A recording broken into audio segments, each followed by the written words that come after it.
Bonsoir à tous. Mon sujet aujourd'hui, c'est l'apprentissage. Et dans cet esprit, j'aimerais vous poser une petite question. Alors, selon vous, quand commence l'apprentissage? En réfléchissant à cette question, vous pensez peut-être au premier jour d'école maternelle ou à la crèche, peut-être à la première fois qu'un enfant est en classe avec un enseignant. Ou peut-être avez-vous pensé à la période où les enfants apprennent à marcher et à parler, ou à utiliser leur fourchette par exemple.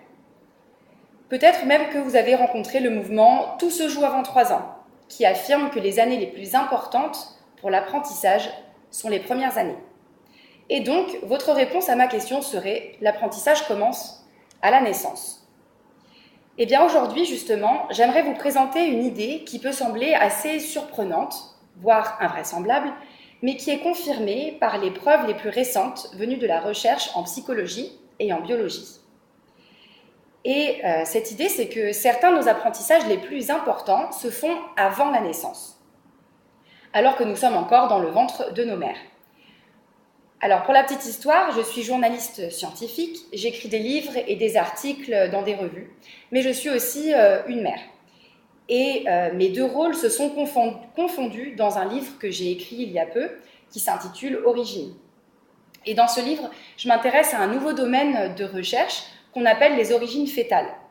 Alors, les origines fœtales, c'est une discipline scientifique qui est apparue il y a un peu plus de 20 ans et qui est basée sur la théorie que notre santé et notre bien-être tout au long de notre vie sont profondément influencés par les 9 mois que nous passons dans le ventre de nos mères.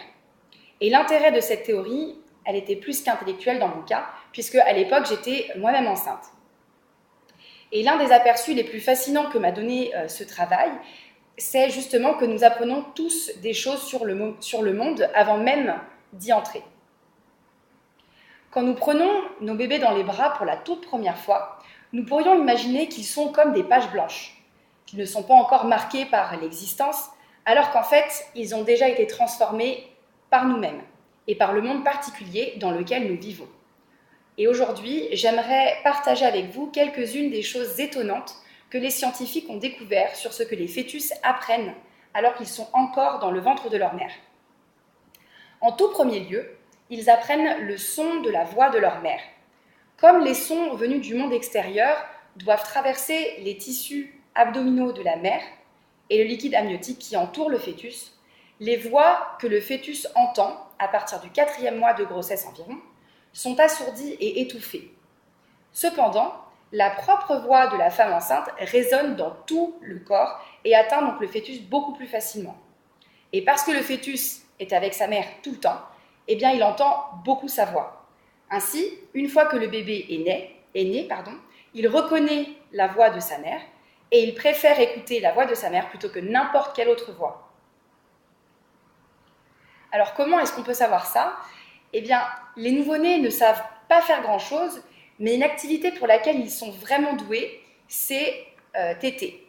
Et les chercheurs tirent parti de ce fait en câblant 2 tétines en caoutchouc, de telle sorte que si le bébé tète l'une d'elles, il entend un enregistrement de la voix de sa mère dans un casque, et s'il tète l'autre tétine, il entend l'enregistrement d'une voix de femme complètement inconnue.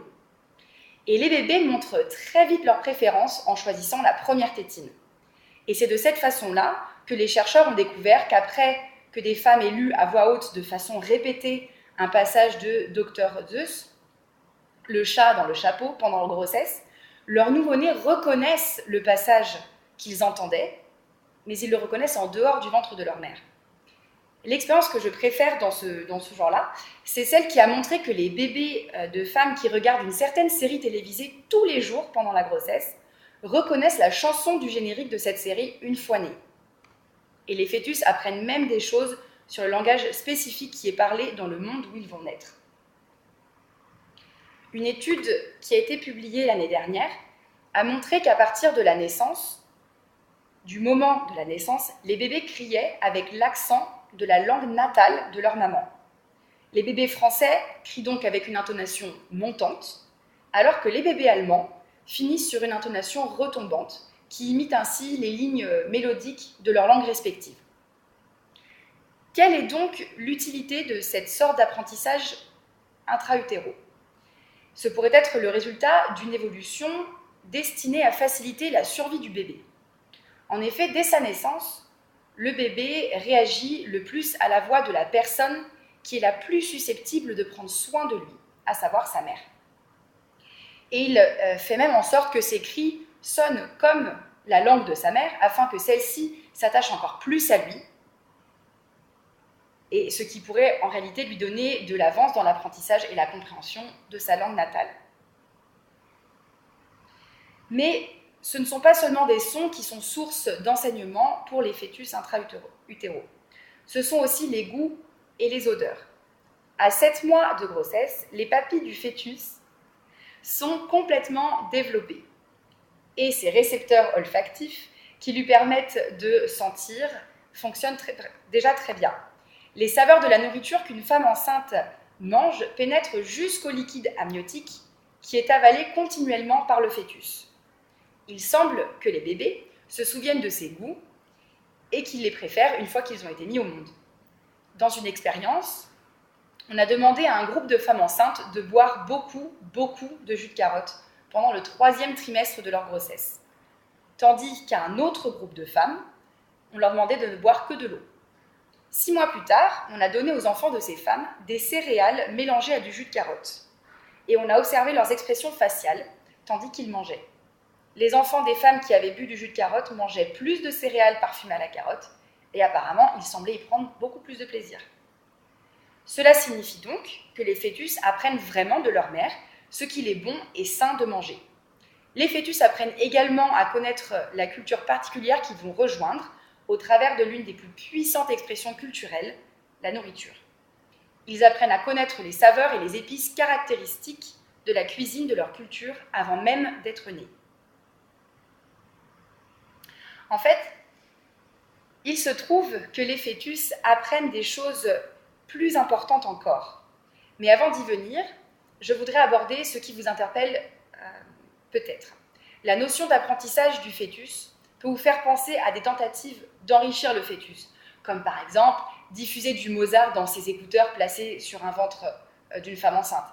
Mais en réalité, le processus de modelage et de formation qui se déroule pendant 9 mois dans le ventre est beaucoup plus viscéral et profond que ça.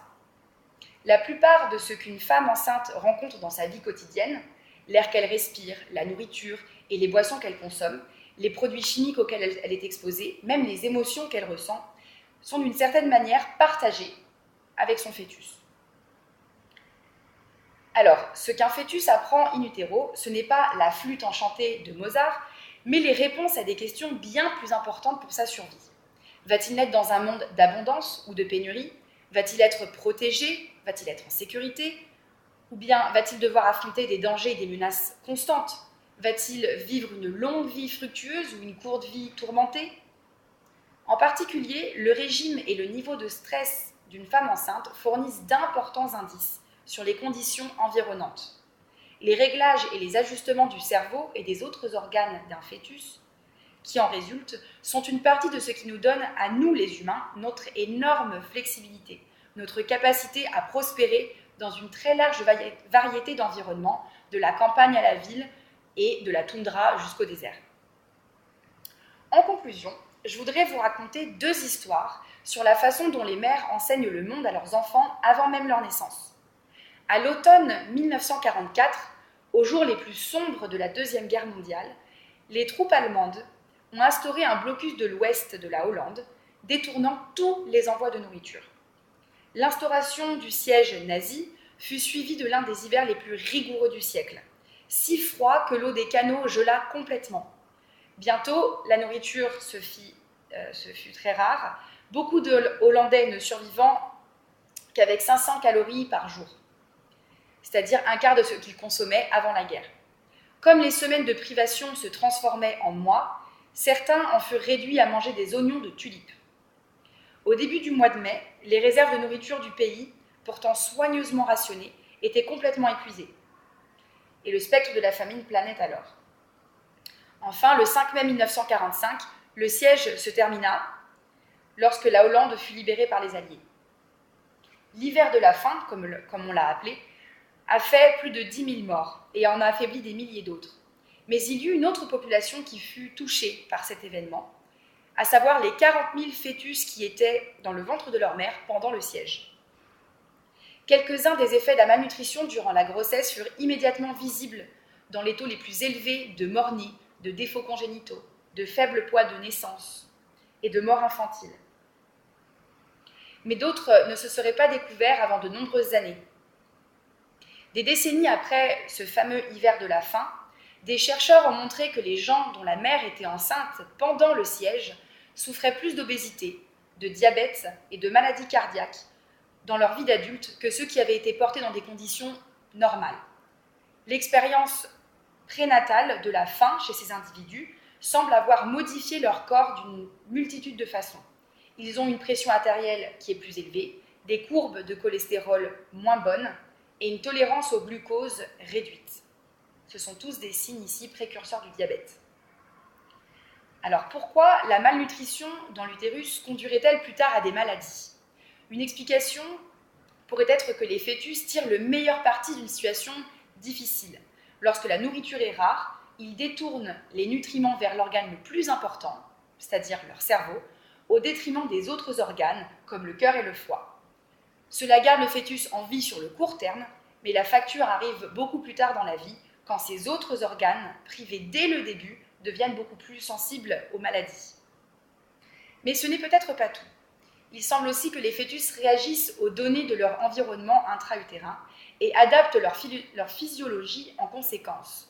Ils se préparent à rencontrer un certain type de monde de l'autre côté de l'utérus. Le fœtus ajuste son métabolisme et ses autres mécanismes physiologiques dans l'attente de l'environnement qui l'attend. Et il base ses prédictions sur ce que mange sa mère. Les repas que consomme une femme enceinte constituent une espèce d'histoire, le conte de fées de l'abondance ou bien la sombre chronique de la privation. Et ces histoires communiquent des informations que le fœtus utilise pour organiser son corps et ses systèmes afin de faciliter sa survie. Les vrais problèmes commencent lorsque les femmes enceintes sont en quelque sorte des narratrices peu fiables. Lorsque les fœtus sont conduits à s'attendre à un monde de pénurie pour en fait finir par naître dans un monde d'abondance. Et c'est justement ce qui est arrivé à ces enfants de l'hiver de la faim hollandais. Et leurs taux anormalement élevés d'obésité, de diabète et de maladies cardiaques en sont la conséquence. Des corps qui s'étaient construits pour tirer parti de chacune des calories ingérées se sont retrouvés noyés sous les calories excédentaires du régime alimentaire occidental de l'après-guerre.